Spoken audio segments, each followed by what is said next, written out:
விடாமுயற்சி படத்தோட டேரக்டர் மஹி திரிவேணியோட இன்டர்வியூவை ஃபுல்லாகவே ரிலீஸ் பண்ணிட்டாங்க. அதில் நம்ம தல அஜித் சொன்னதாக ஒரு விஷயத்த ஷேர் பண்ணார். அது என்னை ரொம்பவே இம்ப்ரெஸ் பண்ணிருச்சு. ஒரு தலை ஃபேனாக எனக்கு ரொம்ப பிடிச்சதுனால அதை ஃபஸ்ட்டு நான் இங்கே ஷேர் பண்ணுறேன். உங்களுக்கு ரிலீஸ் ஆக வேண்டிய படம் ரிலீஸ் ஆகலை. நம்ம தல அஜித் அதுக்கு மஹிர்கிட்ட என்ன சொல்லியிருக்காரு அப்படின்னா, மஹிர் பொங்கல் ஃபெஸ்டிவலுக்கு படம் வரலனா என்ன, நம்ம படம் என்றைக்கு வருதோ அன்றைக்கி தான் ஃபெஸ்டிவல் அப்படின்ற மாதிரி சொல்லி ஷேர் பண்ணுறாரு.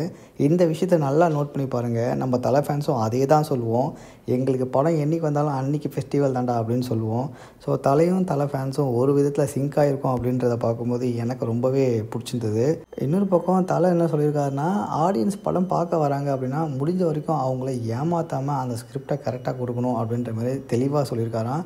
இந்த படத்தை பொறுத்த வரைக்கும் ஆடியன்ஸ் பெருசாக எதை எதிர்பார்த்து வராங்களோ அது அவங்களுக்கு கிடைக்குன்றத மஹி திரிவேணி திரும்பவுமே சொல்லியிருக்காரு. அதுலேயும் இன்னொரு விஷயத்த சொல்லி தான் சொல்லியிருக்காரு. பெரிய மாஸ் ஃபைட்டோ இல்லை பெரிய மாஸ் ஓப்பனிங்கோ ரொம்ப பிரம்மாண்டமான சீன்ஸோ படத்தில் இருக்காது. இதை எதிர்பார்த்து வராதிங்க. சாமானிய மனுஷன் என்ன பண்ணியிருப்பான்னு நினைக்கிறீங்களோ அதான் அஜித் சார் இந்த படத்தில் பண்ணியிருப்பான்றதையும் சொல்லியிருக்காரு. ஸோ அதை தான் எதிர்பார்த்து நம்ம போகணும் போல்.